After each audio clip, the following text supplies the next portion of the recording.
नमस्कार, वंदे मातरम। दोस्तों, स्वागत है आप सभी का हमारे चैनल में। आज के वीडियो में मैं आपके लिए 4 महत्वपूर्ण जानकारियां लेकर आया हूं। जैसा कि आप बोर्ड पर देख सकते हैं, एसीपी और एमसीपी से संबंधित कुछ प्रक्रियाएं होती हैं। हालांकि एमसीपी के लिए प्रक्रियाएं काफी सीमित हैं, लेकिन 2006 से पहले के पेंशन भोगियों के एसीपी के मुद्दे को हल करने के लिए कुछ प्रक्रियाओं को पूरा करना आवश्यक होता है। इस संदर्भ में मैं आपको रिकॉर्ड ऑफिस का एक लेटर दिखाकर विस्तार से जानकारी दूंगा। इसके अलावा कुछ पूर्व सैनिक जो 1964 के बाद भर्ती हुए थे, उनकी मृत्यु के बाद उनके परिवारजनों के लिए एक योजना है, जिसके तहत जवान और जेसीओ के परिवार को 2,000 रुपये तथा अधिकारियों के परिवार को 25,000 रुपये की सहायता प्रदान की जाती है। बारे में भी आगे आपको विस्तार से जानकारी दूंगा दोस्तों। साथ ही माननीय हाई कोर्ट का एक बेहतरीन फैसला आया है जो डिसेबल सोल्जर्स के पक्ष में है। ये एक बेहद प्रेरणादायक निर्णय है जिसके बारे में भी हम चर्चा करेंगे। इसके अलावा दोस्तों, ओआरओपी में सबसे ज्यादा पात्रता यानी सबसे अधिक लाभ किन्हें मिलना चाहिए, इस पर भी बात करेंगे। आपका क्या मानना है? ओआरओपी का सबसे अधिक फायदा उन्हें मिलना चाहिए जिन्होंने अपनी जिंदगी का सर्वोच्च बलिदान दिया है। यह वास्तव में एक विडंबना है जिसे समझना और इसके बारे में चर्चा करना जरूरी है। जिन्होंने सबसे बड़ी शहादत और कुर्बानी दी है, उन्हें भी सही तरीके से ओआरओपी का वास्तविक लाभ नहीं मिल पा रहा है।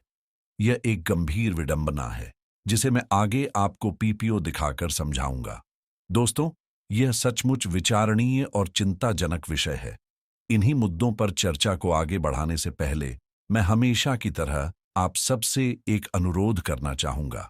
यदि आप हमारे चैनल का वीडियो पहली बार देख रहे हैं या अब तक चैनल को सब्सक्राइब नहीं किया है, तो कृपया चैनल को सब्सक्राइब जरूर करें।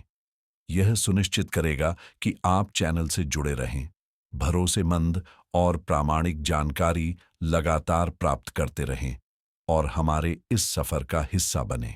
चलिए दोस्तों, आगे बढ़ते हैं। सबसे पहली जानकारी एमएसपी और एसीपी से जुड़ी है। प्री 2006 पेंशन भोगियों के लिए एसीपी केवल कुछ विशेष शर्तों को पूरा करने पर ही मिल सकता है। जी हां दोस्तों, एमएससीपी में केवल 2 मुख्य शर्तें हैं। पहली, आपके खिलाफ कोई गंभीर अनुशासनात्मक कार्रवाई नहीं होनी चाहिए, और दूसरी, आपके प्रमोशन में कोई बाधा उत्पन्न करने वाला दंड नहीं मिला होना चाहिए। यदि आप इन दोनों शर्तों को पूरा करते हैं तो 8, 16 और 24 वर्षों की सेवा पर नायक, हवलदार और नायक सुधार के तहत एसीपी और एमएससीपी लागू किए जा सकते हैं। साथ ही एक ही रैंक में 8 साल पूरे होने पर अगले रैंक का एमएससीपी भी लागू होता है। यही नियम है, लेकिन एसीपी के लिए स्थिति थोड़ी अलग है। एसीपी के लिए कुछ अतिरिक्त शर्तें पूरी करनी होती हैं। दोस्तों, एसीपी 2006 से पहले के कुछ पेंशन भोगियों पर लागू होता है। चलिए, मैं आपको रिकॉर्ड ऑफिस का लेटर दिखाकर इसे समझाता हूं। यह लेटर रिकॉर्ड ऑफिस द्वारा जारी किया गया है, जिसमें बताया गया है कि एसीपी पाने के लिए किन किन शर्तों को पूरा करना आवश्यक है। इसमें आर्मी हेडक्वार्टर के लेटर का भी उल्लेख किया गया है, जिसके संदर्भ में यह जानकारी दी गई है।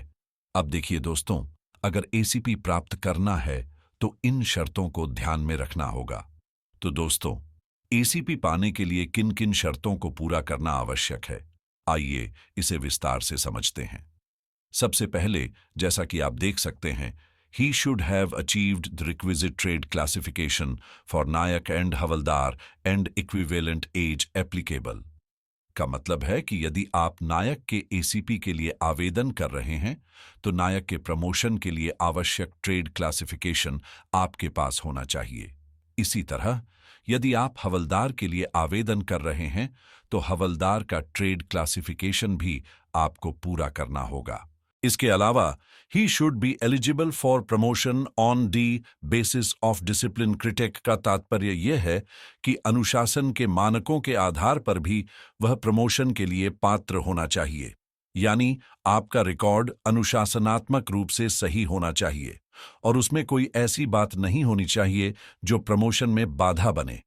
यानी कि प्रमोशन के लिए पात्र होने पर ही एसीपी ग्रांट किया जा सकता है। इसके आगे he should fulfil the requisite education qualification criteria का मतलब है कि आवश्यक शैक्षणिक योग्यता भी पूरी करनी होगी। साथ ही should be willing to accept promotion to the next higher rank का तात्पर्य यह है कि जिस रैंक के लिए आप एसीपी के लिए आवेदन कर रहे हैं, उस रैंक के प्रमोशन को स्वीकार करने की इच्छा होनी चाहिए। यानी आपने उस रैंक के प्रमोशन को अस्वीकार अनविल नहीं किया होना चाहिए। आगे, यदि आप मैट्रिकुलेटेड हैं तो यह भी आपके लिए एक महत्वपूर्ण योग्यता बनती है। यानी जो भी शैक्षणिक और अन्य आवश्यक शर्तें निर्धारित हैं, उन्हें पूरा करना अनिवार्य है। यदि आप मैट्रिकुलेटेड नहीं हैं तो आपको AC army certificate of education का एग्जाम पास करना अनिवार्य होता है। यदि कोई नॉन मैट्रिक है और उसने यह परीक्षा पास नहीं की है तो उसका एसी भी नहीं था। इस वजह से उनके मामले में एसीपी लागू नहीं किया गया है। रिकॉर्ड ऑफिस द्वारा इस संबंध में स्पष्ट जवाब दिया गया है। आप सभी ने देखा दोस्तों, एसीपी पाने के लिए कुल मिलाकर यही है कि जिस रैंक के लिए आप एसीपी का दावा कर रहे हैं, उस रैंक के प्रमोशन के लिए निर्धारित सभी आवश्यक शर्तें पूरी करनी होंगी, तभी जाकर एसीपी लागू होगा। चलिए आगे बढ़ते हैं दूसरी महत्वपूर्ण जानकारी की ओर। माननीय हाईकोर्ट ने एक अहम फैसला सुनाया है कि दिव्यांग सैनिक को क्लर्क पद पर नियुक्ति दी जानी चाहिए। हाँ दोस्तों, बात 2015 की है, जब एक दिव्यांग सोल्जर जो कारगिल युद्ध में घायल हो गए थे और उनके दोनों हाथों की उंगलियां कट गई थीं, उन्होंने पंजाब सरकार के क्लर्क पद के लिए आवेदन किया था। उन्होंने रिटेन टेस्ट भी पास कर लिया, लेकिन टाइपिंग टेस्ट में असफल हो गए क्योंकि उनके हाथों की उंगलियां नहीं थीं। इसके चलते उन्हें एग्जाम में शामिल नहीं किया गया और नौकरी नहीं मिल सकी। अब माननीय चंडीगढ़ हाई कोर्ट की तरफ से एक ऐतिहासिक निर्णय आया है, जिसमें इस मामले में न्याय की उम्मीद जताई गई है। आप इस खबर को देख सकते हैं। दोस्तों, माननीय कोर्ट ने न सिर्फ यह कहा कि सरकार ने उनके साथ अन्याय किया है और टाइपिंग टेस्ट नहीं लेना था, बल्कि अब आदेश दिया है कि इन्हें क्लर्क के पद पर नियुक्त किया जाए। यह एक ऐतिहासिक फैसला है जो एक स्वागत योग्य कदम है। दोस्तों, ऐसे फैसले जहां न्यायपूर्व सैनिकों और दिव्यांग सोल्जर्स के पक्ष में आते हैं, हमें भी प्रेरणा देते हैं। हमें भी उन सैनिकों और पेंशनर्स के हक की याद दिलाते हैं जो अपनी सेवा के बावजूद सही न्याय नहीं पा पाते हैं। इस प्रकार के निर्णय से उन पूर्व सैनिकों और दिव्यांग सोल्जर्स को एक नई ताकत और विश्वास मिलता है कि अगर उनके साथ अन्याय हुआ है तो वे माननीय कोर्ट के सामने अपनी आवाज उठा सकते हैं। यह एक महत्वपूर्ण और ऐतिहासिक फैसला है जिसके लिए हम माननीय कोर्ट के प्रति आभारी हैं।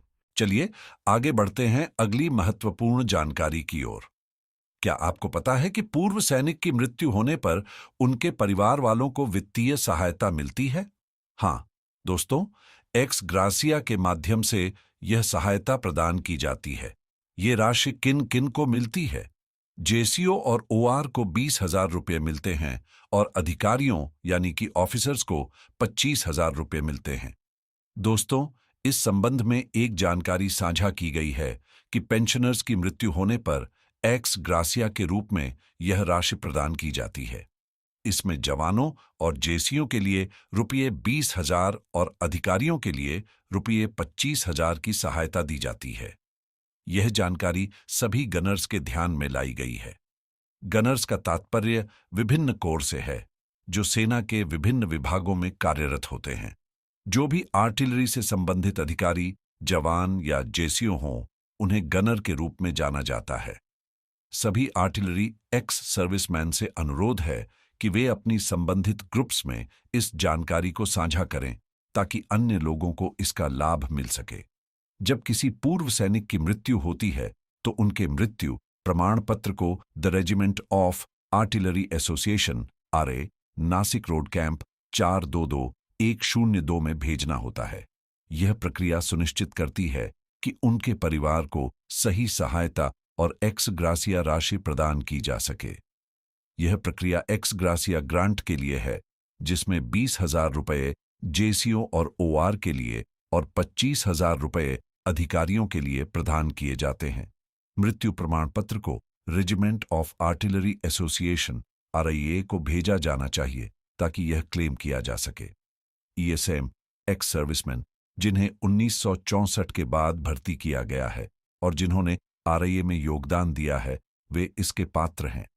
रेजिमेंट ऑफ आर्टिलरी में भर्ती हुए सभी पूर्व सैनिकों के लिए यह प्रक्रिया लागू होती है। दोस्तों, यह योगदान केवल 1964 के बाद भर्ती हुए पूर्व सैनिकों से लिया जाता है।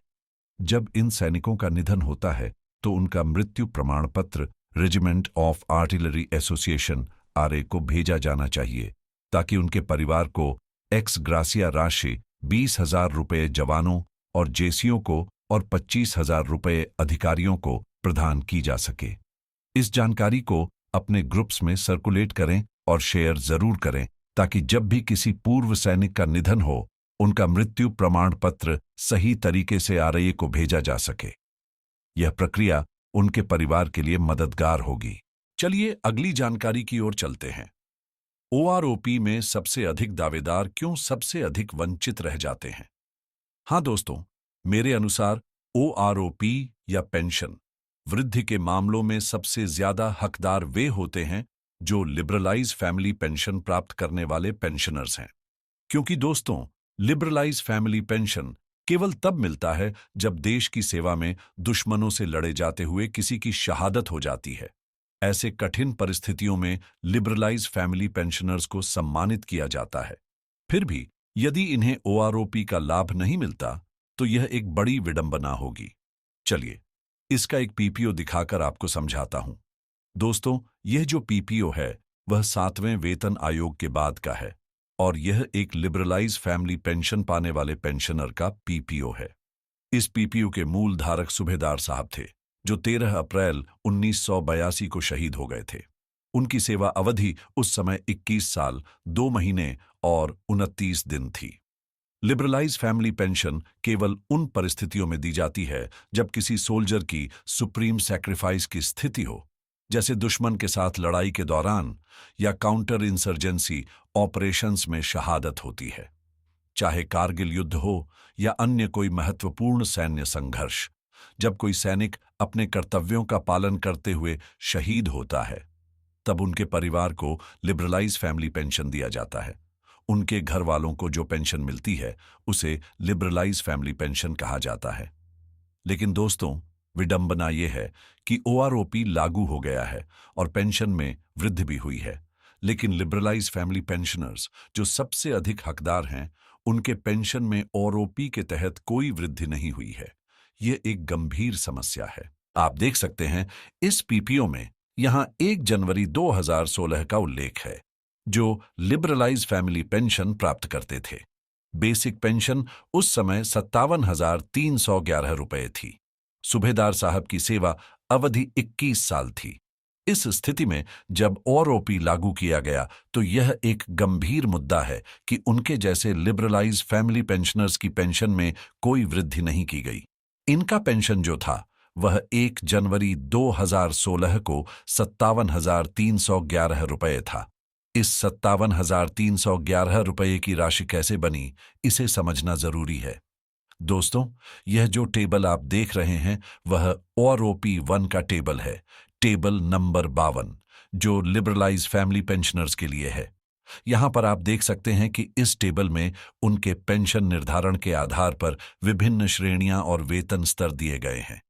इस टेबल के मुताबिक लिबरलाइज फैमिली पेंशनरों के लिए बेसिक पेंशन 85,311 रुपये निर्धारित की गई थी। अब आज के समय में ओआरओपी के तहत उनकी पेंशन में कितनी वृद्धि हुई है, यह भी एक गंभीर मुद्दा है। इसके बारे में भी आगे चर्चा करेंगे। अब जब हमने देखा कि उनके लिए ओआरओपी 1 का बेसिक पेंशन 22,300 रुपये था, तो हम इसे 2.57 के फार्मूले के साथ 7वें वेतन आयोग के अनुसार कैलकुलेट करते हैं। इस फार्मूले के अनुसार 2.57 का अनुपात लगाने पर 22,300 रुपये का 2.57 गुणा होता है, 47,311 रुपये बनता है। यही कारण है कि उनकी पेंशन 1 जनवरी 2016 को 47,311 रुपये निर्धारित की गई थी। इस तरह 22,300 रुपये से शुरू होकर 7वें वेतन आयोग के फार्मूले के अनुसार उनकी पेंशन 57,311 रुपये तक पहुंची। अब OROP के तहत यह सवाल उठता है कि क्या यह वृद्धि पर्याप्त है और लिबरलाइज फैमिली पेंशनर्स को क्यों अभी तक उचित लाभ नहीं मिल पाया है। अब जब हमने OROP 1 में 55,311 रुपये की पेंशन देखी थी, तो OROP 3 में वृद्धि की बात करें तो यहां भी स्थिति चिंताजनक है। जुलाई 2014 में जब OROP 1 लागू हुआ था, तो 21 साल की सेवा वाले सूबेदार का पेंशन 54,950 रुपये तय किया गया था। अब इस तुलना में बढ़ोतरी कितनी हुई है? OROP 3 में केवल मामूली वृद्धि हुई है। 21 साल की सेवा वाले सूबेदार का पेंशन अब 55,950 रुपये से बढ़कर 57,311 रुपये तक पहुंचा है, जो कि केवल 2,361 रुपये की वृद्धि है। यह स्थिति दर्शाती है कि लिबरलाइज फैमिली पेंशनर्स को अभी भी उचित लाभ नहीं मिल पा रहा है और उन्हें अधिक बढ़ोतरी की आवश्यकता है, खासकर उन लोगों के लिए जिन्होंने अपनी जान न्यौछावर की है और देश की सेवा की है। आपने सही कहा कि 10 साल बाद के रिवीजन में भी पेंशन में केवल मामूली बढ़ोतरी नहीं हुई, बल्कि वास्तव में इसमें नेगेटिव बढ़ोतरी देखी जा रही है। 2,361 रुपये की वृद्धि के बजाय 10 साल के बाद केवल 5,950 रुपये की बढ़ोतरी हुई है, जो कि पहले की तुलना में काफी कम है। यह स्थिति केवल लिबरलाइज फैमिली पेंशनर्स के साथ नहीं, बल्कि कई अन्य मामलों में भी देखी जा रही है। इससे पता चलता है कि OROP की प्रक्रिया में पेंशनर्स को अपेक्षित लाभ नहीं मिल रहा है और उनके साथ आर्थिक नुकसान हो रहा है, जो कि एक गंभीर मुद्दा है। बिल्कुल सही कहा आपने कि लिबरलाइज फैमिली पेंशनर्स को उनके मैक्सिमम लेंथ ऑफ सर्विस के आधार पर पेंशन मिलती है, लेकिन OROP में केवल एक्चुअल लेंथ ऑफ सर्विस के आधार पर रिवीजन किया जाता है, जिससे उन्हें नुकसान झेलना पड़ता है। यह एक गंभीर समस्या है और सरकार को इसे जल्द से जल्द ठीक करने की आवश्यकता है। वीडियो में दी गई जानकारी बेहद महत्वपूर्ण है और समाज के इस पहलू को उजागर करने से शायद बेहतर समाधान निकले। आप सही दिशा में आवाज उठा रहे हैं। जय हिंद।